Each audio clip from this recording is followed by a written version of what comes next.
If you've watched, read, or even heard about Jujutsu Kaisen at all, you probably know Gojo is the strongest sorcerer. It's basically his whole concept as a character. The only person who's even in discussion against Gojo would of course be Sukuna. But discussions of strongest amongst modern sorcerers, amongst the main cast, or amongst the heroes are pretty boring because the answer is obvious. It's Gojo. However, the question of who is the runner-up is not unanimously agreed upon, unlike the question of who is the strongest. In this video, I'm going to be answering this question, and saying the second strongest is Yuta Okkotsu. While in this video I'm mainly covering why Yuta is the second strongest modern sorcerer, it will also serve as a more general breakdown of Yuta's strength and him as a fighter. With the third season of JJK about to drop, where Yuta will be playing a major role from the start, I thought this was the perfect time for a video all about him. The way I'll be structuring the video is as follows. I'll start with the argument for why Yuta is the second strongest, then I'll go over debunks to potential counters of his position as second strongest,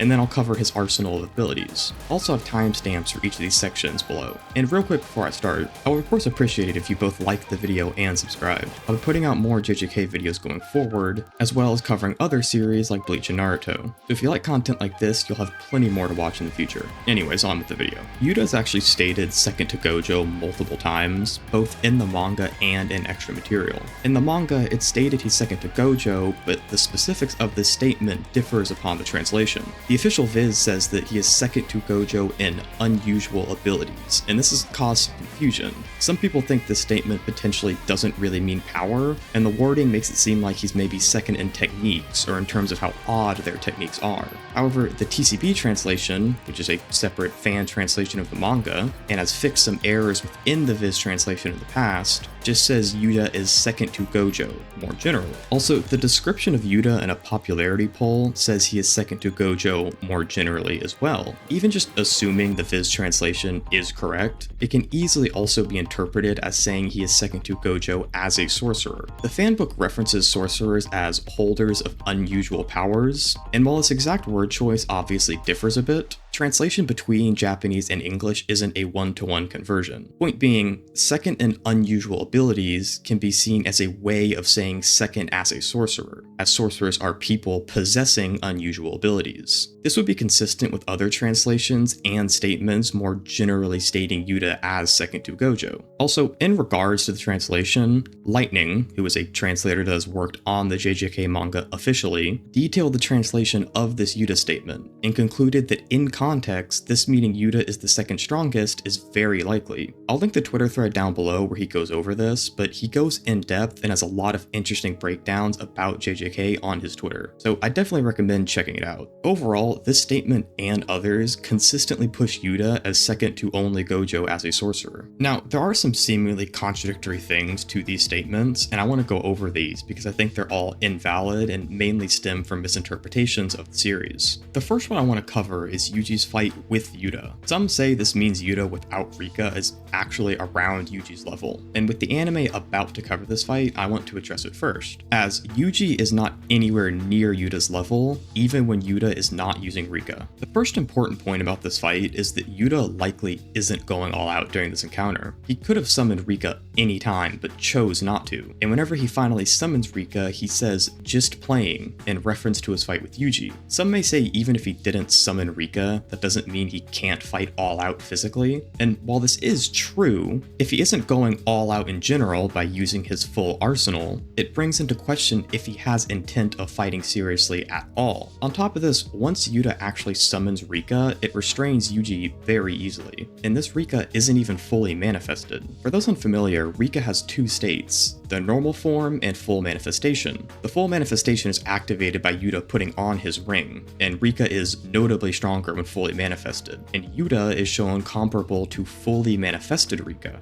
It's stated by Ryu that Rika might be tougher than Okkotsu, or just as strong as Okkotsu's, depending on the translation. They also both perform comparably against Ryu and Uro. So if Yuta is comparable to Rika, and Rika can easily restrain Yuji, it's illogical for Yuji to be as strong as Yuta. Yuji also says he believes Yuta can kill him if he transforms into Sukuna after their fight. And while I don't think think Yuta could actually do this. The point is, Yuji believes Yuta can kill somebody much stronger than himself. If Yuji was actually on Yuta's level, this would be absolutely ridiculous for Yuji to think. Now, even aside from Yuta almost certainly holding back, the encounter between Yuji and Yuta pretty clearly portrayed Yuta as the superior fighter. The encounter is prefaced with Yuji needing to run away. Choso says Yuta is the type where if you fight him, you die. Now, while this is an internal monologue from Choso, and he admits he's inferring this, Yuji still immediately flees from Yuta. Even when Yuta catches up, Yuji tries to just distract him and run indoors to get away. Even once they engage, the fight is rather short, and most of the fight is Yuji just trying to avoid Yuta. Yuji never actually lands a single hit on Yuta the entire fight, whereas Yuji gets his entire torso sliced open by Yuta. I think most people ignore this because Yuji kind of just shrugs it off, so it may seem like it's not very notable damage. However, it's stated Yuji can just fight through unreal pain, and we've seen Yuji fight with lethal injuries like it's nothing. Such as against Mahito, where he was fighting with multiple holes literally through his torso, and even Nanami, who we see fight through extreme injuries himself, sees this as pretty weird. So Yuji continuing the fight here doesn't mean the slash from Yuta wasn't extremely damaging. Yuji even says himself the wound is deep. So even aside from the fact that Yuta was not using his full arsenal and was likely suppressing himself, he was still blatantly overwhelming Yuji. And this was in close quarters combat, which is Yuji's specialty. So I hope I've made it clear why Yuta's fight with Yuji is not a valid detraction from how strong Yuta actually is. If anything, this fight reinforces how strong Yuta is. Moving on to another common argument against Yuta's position as the second strongest, we have the infamous Hikari statement. When asked how strong Hikari is, Yuta says, "When he gets worked up, he's stronger than I am." Since this chapter came out, the statement has been a massive point of contention. First off, this is another example of the official translation of JJK being rather faulty. The more correct translation is "when he's on a roll" rather than "when he gets worked up." Obviously, this makes a lot more contextual sense considering Hikari's ability is gambling related, and "on a roll" is a term used for someone on a hot streak in gambling. This would recontextualize the statement as saying Hikari is stronger than Yuta when he's stringing multiple jackpots together. What exactly being on a roll means is unknown, of course, but it would almost certainly mean a few jackpots hit consecutively. What's relevant about this is Yuta says Hikari is stronger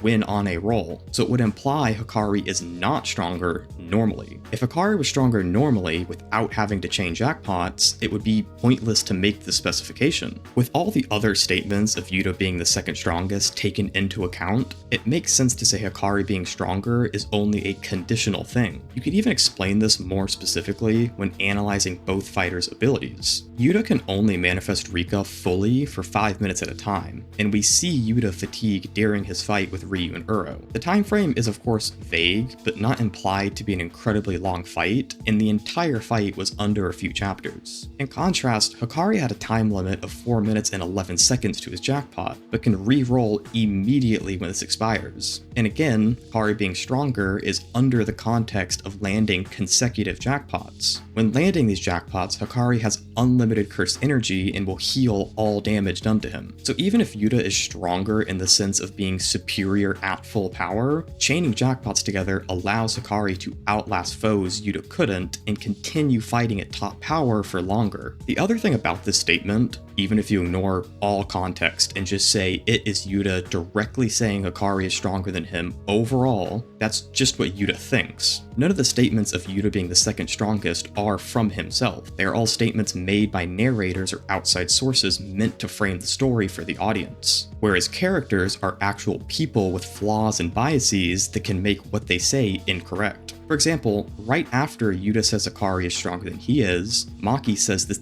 isn't true. Now, I think most people would reasonably say Maki is simply emotionally reacting to this, as she likes Yuta, is more aware of Yuta's power, and knows little to nothing about Hikari. And I would say this is a valid interpretation. This obviously shows characters' own statements can be flawed and just outright wrong. Now, this is not to say Yuta is wrong, because I more so believe the statement is contextual like I explained earlier, but if you aren't convinced by that context, the statement would just conflict with multiple other statements that portray Yuta as superior, that aren't from a character with potential flaws, they come from a narrator. So I think at best, this statement from Yuta means that Hikari is stronger than him in certain conditions, or is more effective than him in certain conditions. And it would not contradict Yuta overall being the second strongest sorcerer. Now, another thing I want to address is Yuta and Yuji's fight against Sukuna during the Shinjuku arc. This is both a debunk of an argument against Yuta and just an impressive showing for Yuta. The argument around this fight would be people saying Yuji and Yuta seem to perform comparably, and Yuji goes on to grow stronger after this fight, meaning that Yuji surpassed Yuta by the end of the manga. But there's a few problems here. First off, while Yuji is not so much weaker that he's irrelevant in this fight, he was definitely shown to be inferior to Yuta. Yuji never actually reacts to any attacks from Sukuna aside from some ranged slashes, and is only able to land on Sukuna when his attention is divided or very late into the fight when Sukuna is rapidly weakening. Yuta, even before he opens Domain, was able to clash with Sukuna, and using Rika was able to land hits on Sukuna using all 4 arms, whereas in Domain, Sukuna had to use 2 of his arms to maintain Hollow Wicker Basket, and Yuji doesn't join the fight until Sukuna begins doing this, and never engages Sukuna one-on-one like Yuta did.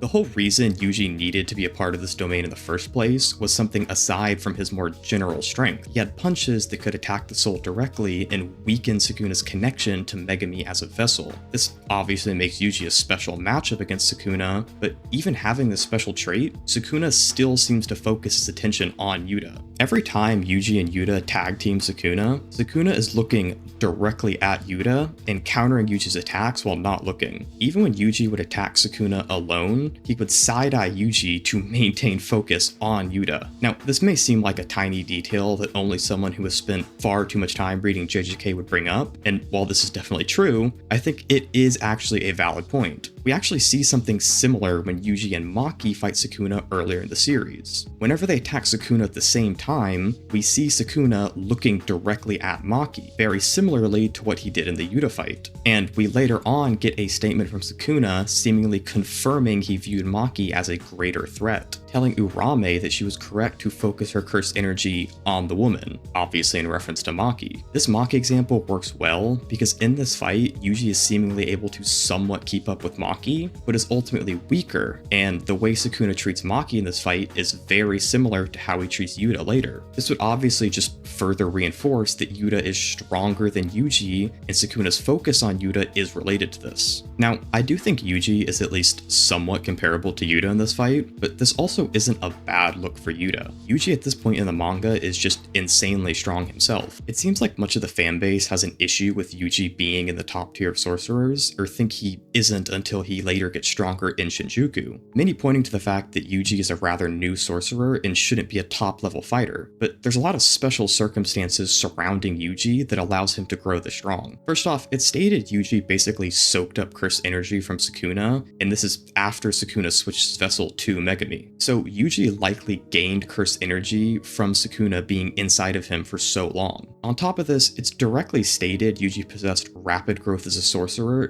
due to Sukuna being in his body. Yuji's body basically remembered the experience of fighting as someone so strong, and Yuji was able to more quickly adapt and get stronger because of this. It's even implied Yuji had potential comparable to Sukuna. So Yuji being in the top few sorcerers by the time of Shinjuku just makes sense, and it's actually consistent with some of the feats he performs. As stated previously, Yuji could already somewhat keep up with Maki before the month of training pre-Shinjuku, and with the growth rate of Yuji, this training likely yielded a notable difference. Sukuna even implies that Yuji and Yuta clearly trained, and Sukuna would have the basis of comparison of fighting Yuji when he teamed up with Maki. Yuta being around the level of a Yuji stronger than the one who could already keep up with Maki isn't a defeater for Yuta's strength at all. If anything, this further reinforces what I've been saying, as Maki herself is extremely capable. With Kenjaku identifying Yuta, Hikari, and Maki as the main fighting force of Jujutsu High, excluding Gojo, and during Shinjuku we see Maki put up an impressive performance on Sukuna. So overall, Yuta's position as second to Gojo is never never really contradicted by anything. The only person I think you can argue is stronger than Yuta is Yuji at the end of the manga. Reason being is Yuji gets stronger after he teams up with Yuta, and all of the statements of Yuta being the second strongest happen before this point. So I think who's stronger between Yuji and Yuta at the end of the manga is somewhat vague. Personally, I tend to say Yuta, as we just don't know how much stronger Yuji got,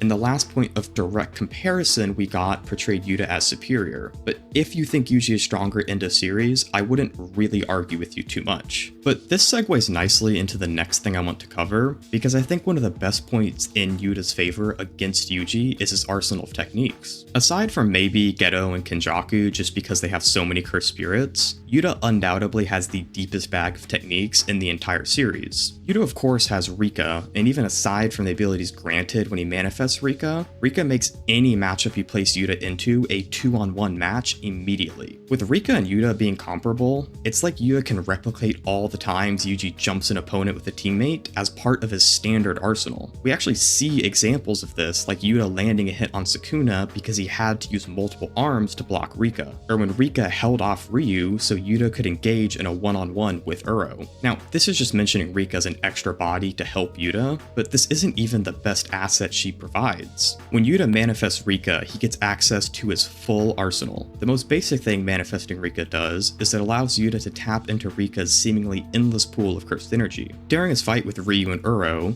Yuta fully recovered his stamina after depleting almost all of his cursed energy from overusing reverse curse technique. But the most important thing fully manifesting Rika gives Yuta access to is his full arsenal of copied curse techniques. By the end of the series, Yuta has Curse Speech, Cleave, Drew Shikigami, Uro's Sky Manipulation, and Jacob's Ladder, just to name a few. I'm not going to break down all of these techniques at length, but I want to quickly highlight some of the more notable uses of these. Curse Speech can obviously be used to freeze people. This is seen both against Uro and against Sukuna, two people who were at least comparable to Yuta himself and likely stronger in Sukuna's case. And Yuta showed no negative repercussions from using Curse Speech on them, so he seemingly doesn't have to worry about the damage you can receive from using Curse Speech unless the opponent is much stronger than him, or he began to use it multiple times. In both instances of using Curse Speech, it opened his opponent up for an attack. In the case of Uro, it allowed Yuta and Rika to jump her and land a barrage of hits before she could move. Now, speaking of Uro, her Sky Manipulation is another valuable tool for Yuta. This technique allows Yuta to grab the sky and manipulate space itself, and allows for insane versatility. You can send any ranged blast back at your opponent using this technique, seen when both Uro and Yuta use it to return Ryu's blast back at him. Uro's technique also gives Yuta access to Thin Icebreaker, which, because it manipulates and breaks space itself, works as a sort of form of durability negation. Uro's technique bends whatever occupies the space she's affecting, and Thin Icebreaker just shatters whatever her technique is affecting. Even ignoring this, we see Thin Icebreaker send Sukuna flying and visibly damage him the 2 times it's used on him, which no other attacks did anything close to throughout the fight. And Thin Icebreaker did this to Sukuna at the start of the fight when he was weakened the least. This just goes to show how strong Thin Icebreaker is. The last copy technique I want to directly cover is Cleave. He should by extension also have Dismantle, we just don't ever see him use it. These techniques are fairly basic, just being slashes you inflict on your opponent, but they're shown to be very effective techniques, with Cleave damaging Sukuna when used. Now, I of course can't discuss Yuta's arsenal and not mention his domain. The domain comes with the basics of all domains, trapping your opponent in a barrier, a stats amp, and a sure hit of your technique. Yuta's domain is interesting, however, in that he picks whatever technique he wants that he has copied and can make that the sure hit technique. Against Sukuna, he picked Jacob's Ladder as it was the most effective for separating his control over Megumi, but he could do this with whatever he wants. So imagine he picks Sukuna's technique. He would basically make his own version of Malevolent Shrine. Obviously, it wouldn't be as strong as Sukuna's, but it's still ridiculous he could do this. And while he can do this with any technique he has, I brought up Sukuna's technique as we don't know how some techniques would function exactly as a sure hit. But just imagine something like Curse Speech as a sure hit attack. As for whatever techniques Yuta doesn't select as a sure hit, they are imbued into katanas scattered around his domain. And while each katana is a totally random technique and single use, the katanas are endless, so Yuta can just grab a new katana over and over to spam techniques. This can constantly off-guard an an opponent, as they will have to respond and learn to fight against new techniques every time a new one is used. In JJK, knowledge of your opponent's technique is an extremely valuable asset and important to being able to win a fight. So being able to constantly switch up techniques like this puts your opponent at a massive disadvantage. Overall, Yuta has certainly one of the widest arsenals in the entire series, and overall one of the most powerful ones as well, only really being surpassed here by people like Sukuna, Gojo, and Takaba in terms of the technique's potential. When you give someone this powerful an arsenal this varied and strong, it's no wonder he is considered second only to Gojo in the modern age.